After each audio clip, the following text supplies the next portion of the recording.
We are starting the Hayduke Trail here soon. It's an 800-mile route which spans from basically Moab all the way across Utah, dipping into Arizona a little bit, to Zion. So about 800 miles across the desert. It's a very, very challenging hike that I felt like for many years I just didn't really have the skills required. You know, I wasn't really ready for it. Still, it's a desert trail. I've done a fair amount of other desert hikes, and I think those have prepared me for this. So let's get into the gear that I'm using. First, what I'm wearing. This is a Columbia Silver Ridge Light t-shirt. This is my absolute favorite like hiking shirt. It is just so nice and light and airy, and I'm really excited to be wearing them again this year. I have a Coros Pace 2 smartwatch. I like to have all the stats and the data of my daily life while out on trail. So then for shorts, I have the Palante shorts. I very much so like these. They have very large pockets. I think the fabric is comfortable and I'm excited to wear them again. So then for shoes, I'm starting out this trail in Ultra Lone Peaks. I think these are the 6s. They're a couple years old, but I know they work for me. I know I like them. Now this is an 800-mile hike, so I think it would be asking a lot for one pair of shoes to go the entire distance through some very rugged terrain. So about halfway through, I'm probably gonna switch shoes, and I'm gonna go to the new Merrell Trail Glove 6s. I tried out a lot of different bucket hats last year on my hikes, and absolutely the one that came out very so much on top was the CL bucket hat. It's a wonderful fabric. It's nice and light and airy. So the CL Athletics bucket hat. And then for socks, I'm gonna wear Darn Tough socks and more of a mid-weight, something that's actually gonna last me, because I don't wear gaiters and just sand in your shoes and stuff really tears up socks, so I like a thicker sock. So let's get into the pack here. This is a Palante desert pack. I think it's about 43 liters or something. I used it on the Great Divide Trail. I used it on Grand Enchantment Trail, and I'm very much so happy with the amount of volume that I have with this. Obviously, it's got the shoulder strap pockets. It's got a bottom pocket. You know, it's got pretty much everything I need. So on the sides, I have 4 bottles, and then I have a 2-liter water bladder. So in total, I have 6 liters of water for what is potentially, I think, going to be some 30-mile water carries. I know it's currently raining, it's currently snowing down in that area, so I think this is going to be a good year for us, and I think 6 liters is going to be all right. I know a lot of people sometimes carry 8 liters on this trail, or even upwards of 10 liters. Now, I'm using a Platypus Quick Draw filter. The Platypus Quick Draw looks way easier to clean, it's a little bit lighter weight, and it has a little bit better flow rate.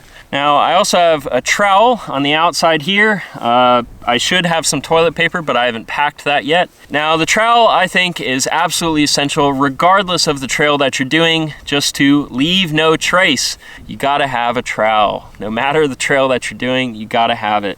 Many sections of the Hayduke pass through areas that require wag bags. So for those sections, we will have wag bags, but I don't have them in my pack right now.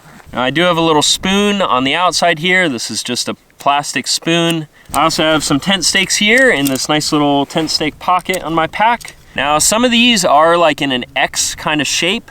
So when you stick them in the ground, even if it's softer sand or wet sand or whatever, they're not gonna pull out as easily, whereas like some of these peg style shaped tent stakes will pull out of sand. So I think it's good to always have like a few of these depending on where you're hiking, just to make sure if there's high wind, if there's a storm, you're not gonna have to deal with your tent just pulling out of the ground in the middle of the night. Now on the other side, just right now, I have some sunglasses in my shoulder strap pocket.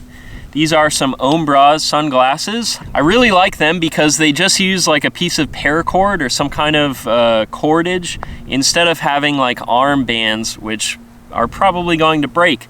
So there's not really too much that can break on this. These are lighter weight than a lot of sunglasses out there, and I've really very much so enjoyed the OMBRs.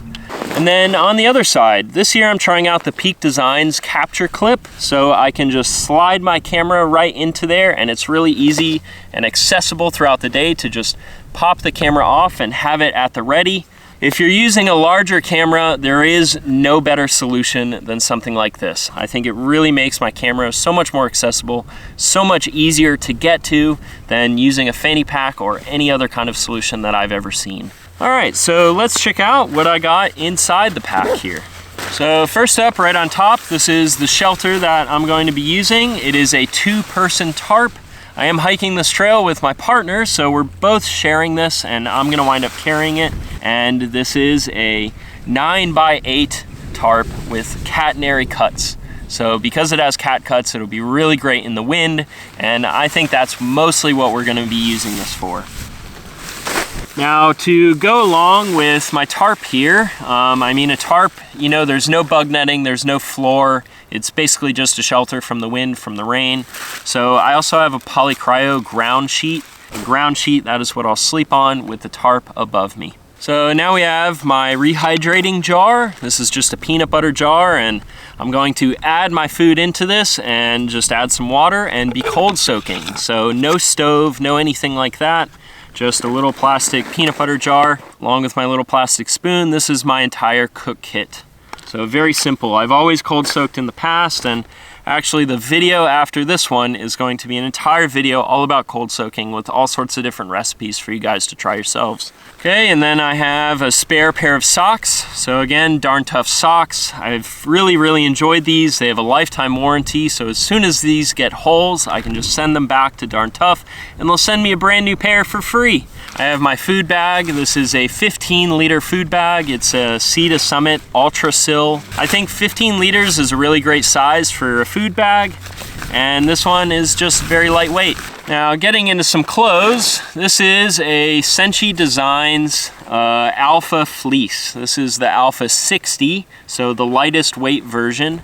We are starting this trail mid-April, whereas a lot of people will start in March or like April 1st. So I'm not really expecting some like crazy cold days since we're starting a little bit late. So I think the Alpha 60 will be good. I'm super excited about this one, and I'm gonna probably use that on all my hikes this year. Now, I also have an Alpha 60 beanie, just a little beanie. I got this one in Minnesota when on the Superior Hiking Trail. So this is made by a Minnesota company, Superior Fleece. They don't sell these online, you have to buy them in person, but there are a couple other companies that make Alpha beanies, and I'll link to one of those down below for you to check out yourself. I think it's just so nice because this is so lightweight compared to anything else you could ever find. Now I have some wind pants as well. These are Enlightened Equipment Copperfield wind pants. They are a bit more expensive. I've talked a lot about like the cheap dance pants from Amazon on this channel. I think those are great, but if you want to save like another ounce or two, then the Enlightened Equipment Copperfield, they're about as lightweight of wind pants as you could ever find. So these are to keep my legs warm if it's cold in the morning or cold at night. They are to keep bugs off if I'm wrong about the mosquitoes, and there's just tons of mosquitoes everywhere. So carrying some wind pants with me. As for a rain jacket, I'm just using the nice and cheap Frog Togs rain jacket. I don't really expect much rain on this trail, but so this will be like an extra layer of warmth. It'll protect me from the wind, and if it does rain, then these are more than good enough. So getting into my small things, I just have a gallon Ziploc.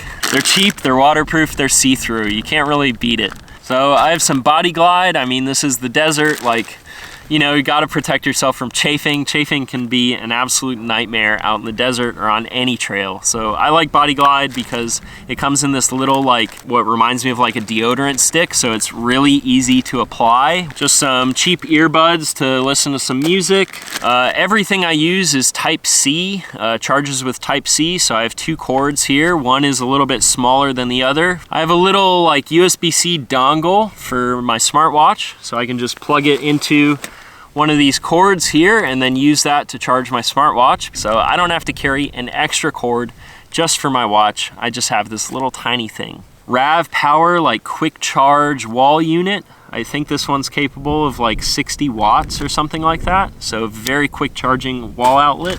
And a Ravpower battery bank. This is a 20,000 milliamp hour battery bank. Again, the remoteness of this trail, and also because of my filming, I need something that's like 20,000. And my phone while we're at it. I think this is just a Google Pixel. This is going to have all my maps and navigating and stuff. I am hiking this trail with my partner, so there is some redundancy there of both of us having the maps on our phones and stuff like that.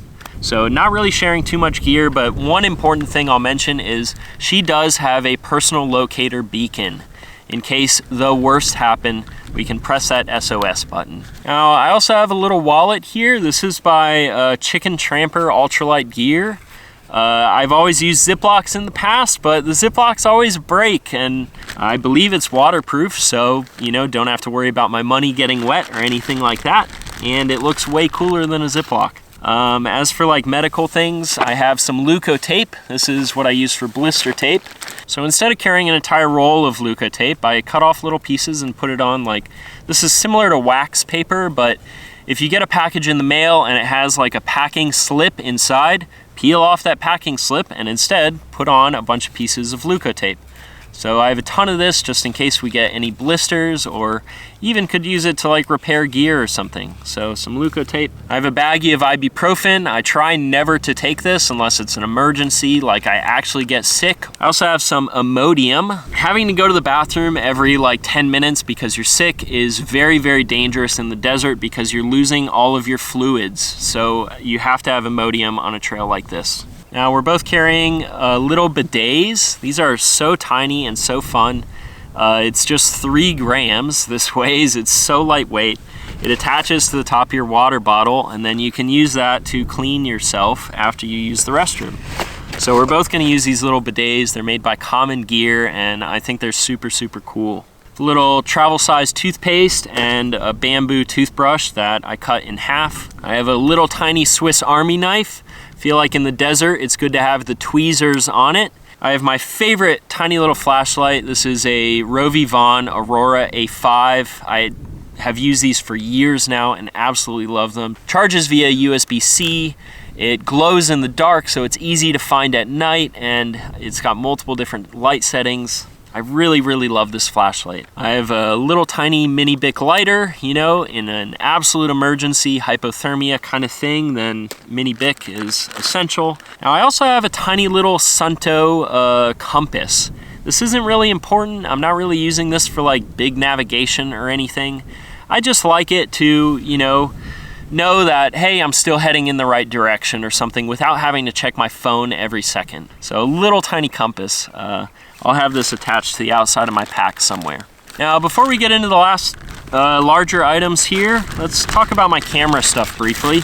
I have a microfiber cloth, both to clean the lens of my camera or to clean my sunglasses. And I have a spare memory card. I think it's 128 gigabytes. Then my camera.